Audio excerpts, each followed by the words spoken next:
Over സ്പീഡാണ്. നമ്മൾ അതിനകത്ത് കയറിയിട്ടുണ്ടെങ്കിൽ നമ്മൾ ഹാർട്ട് എടുത്ത് ഓരോ കൈ കൊടുക്കുക, ബസ് ഇറങ്ങുമ്പോൾ തിരിച്ചു മേടിക്കാം. എനിക്ക് തോന്നുന്ന ഇവരൊക്കെ കുറേയൊക്കെ മദ്യടിച്ചിട്ടൊക്കെ ആണെന്നുള്ള അഭിപ്രായമൊക്കെ ഉണ്ട്.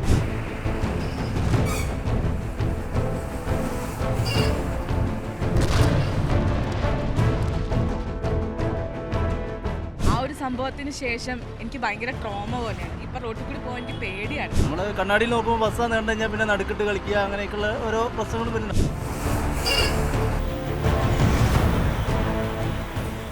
ഇത് കോഴിക്കോട് നഗരത്തിലെ മാത്രം കാഴ്ചയല്ല. കേരളത്തിലെ ഒട്ടുമിക്ക നിരത്തുകളിലും ഈ മരണപ്പാച്ചിലുണ്ട്. ആർക്കു വേണ്ടിയാണ് ഈ മത്സരയോട്ടം?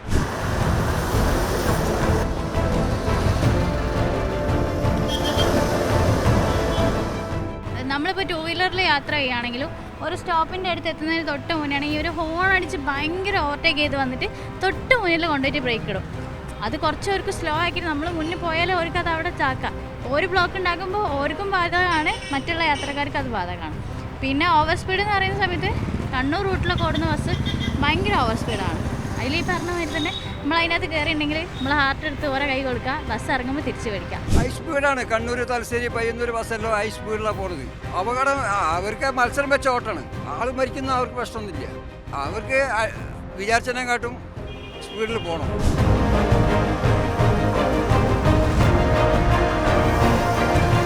ബസ്സാർക്ക് മാത്രമേ റോഡിൽ ടൈമുള്ളൂ, ബാക്കിയുള്ള വണ്ടികൾക്ക് ടൈമില്ല. അപ്പോൾ ബാക്കിയുള്ള ചെറിയ വണ്ടികൾ നമുക്ക് അതിനുള്ളൊരു സൗകര്യം ചെയ്തു തരുന്നില്ല. നമ്മൾ കണ്ണാടിയിൽ നോക്കുമ്പോൾ ബസ്സാണ് കണ്ടു കഴിഞ്ഞാൽ പിന്നെ നടുക്കിട്ട് കളിക്കുക, അങ്ങനെയൊക്കെയുള്ള ഓരോ പ്രശ്നങ്ങൾ വരുന്നുണ്ട്. അപ്പോൾ അങ്ങനെ സമയം പോവുകയാണ്. അപ്പോൾ ആ സമയം നമ്മൾ ഓടി പിടിക്കാൻ വേണ്ടിയിട്ട് കുറച്ച് സ്പീഡ് പോകും. നമ്മളിപ്പോൾ ഒരു അധികം സമയത്തിൻ്റെ കാര്യം പറഞ്ഞൊന്നും നമ്മൾ പിടിക്കുന്നില്ല എന്ന് കരുതി ഈ സമയത്തിൻ്റെ പേര് പറഞ്ഞ് ജനങ്ങളെ അപകടത്തിലേക്ക് കൊണ്ടെത്തിക്കുന്നത് ഒരിക്കലും ടോളറേറ്റ് ചെയ്യാൻ പറ്റുന്ന കാര്യമല്ല. അമിത വേഗത മൂലം കോഴിക്കോട് മാത്രം മാസങ്ങൾക്കിടെ നിരവധി ബസ് അപകടങ്ങളാണ് ഉണ്ടായത്. ഏറ്റവും ഒടുവിൽ എലത്തൂരിൽ നടന്ന ബസ് അപകടവും അമിത വേഗത മൂലമാണ്.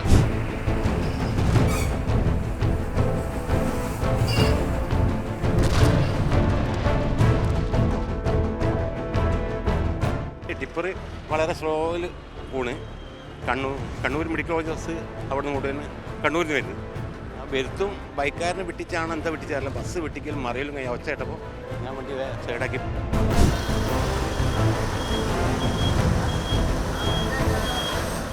വേങ്ങേരി ഒരു അപകടം നടന്നിട്ടുണ്ടായിരുന്നു.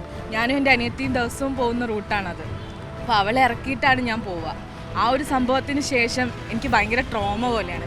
ഇപ്പം റോട്ടിൽ കൂടി പോകാൻ എനിക്ക് പേടിയാണ്. ഈ അപകടം പറ്റുന്നവരുടെ കുടുംബത്തിൻ്റെ ചിലതെങ്ങാണ്ട് ഇവർ നിർവഹിക്കാന്നുള്ള രീതിയിൽ എന്തെങ്കിലും നിയമം വന്നാൽ ഇത് ശരിയാവുള്ളൂ. അല്ലാതെ അവർക്ക് ഒരു തരത്തിലുള്ള മാറ്റം ഉണ്ടെന്ന് എനിക്ക് തോന്നുന്നില്ല.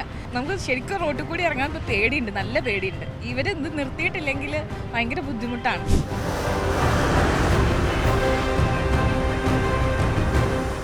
ഇപ്പോൾ സമയമില്ലാണ്ട് പോകുന്ന സമയത്താണ് ഈ ബ്ലോക്ക് കൊണ്ട് അവിടെ നിന്നാണ് ലേറ്റ് ആവുന്നത്. അങ്ങനെയല്ല നമ്മൾ ഇവിടെ എത്തണം. ഇവിടെ എത്തി തിരിക്കാൻ ഒരുപാട് വണ്ടികളുണ്ട്. അതുകൊണ്ടാണ് സ്പീഡായി പോകുന്നത്.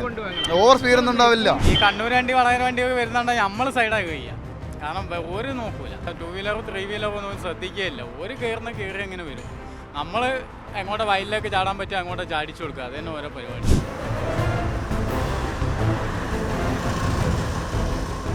കഴിഞ്ഞ ദിവസം മേപ്പയൂരിൽ പോലീസ് നടത്തിയ പരിശോധനയിൽ 2 ബസ് ഡ്രൈവർമാരാണ് മദ്യപിച്ചതായി കണ്ടെത്തിയത്. ഇത് അപകടത്തെ വിളിച്ചു വരുത്തലാണ്. സ്പീഡ് കൂടണ എനിക്ക് തോന്നുന്ന ഇവരൊക്കെ കുറേയൊക്കെ മദ്യടിച്ചിട്ടൊക്കെ ആണെന്നുള്ള അഭിപ്രായമൊക്കെ ഉണ്ട്. രാവിലെ തന്നെ അത്രയും സ്പീഡിലൊക്കെ വണ്ടിയൊക്കെ പോകുമ്പോൾ എന്തായിരിക്കണം, തിരക്കുണ്ടെങ്കിലും ഇല്ലെങ്കിലും പോലീസിനൊന്നും ഒരു വലിയ പ്രശ്നമൊന്നുമില്ല ഇവിടെ. പോരാൻ ചില ഒരു പേരും ഒന്ന് നോക്കുക, അവർ പോകും, അത്ര മാത്രമേ ഉള്ളൂ. എൻ്റെ ഒരു സീരിയസ് ഇൻഫോർമേഷൻ കിട്ടി കൈ കാണിച്ചാൽ പോലും നമ്മുടെ പബ്ലിക്കിന് അത് ഇഷ്ടമല്ല.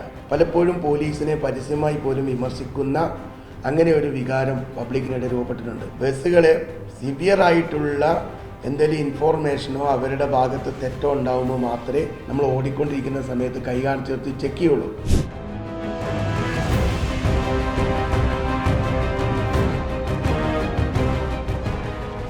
ഞങ്ങൾ ആഗ്രഹം കൊണ്ട് ഞങ്ങൾ പോകുന്നല്ല ഒരിക്കലും.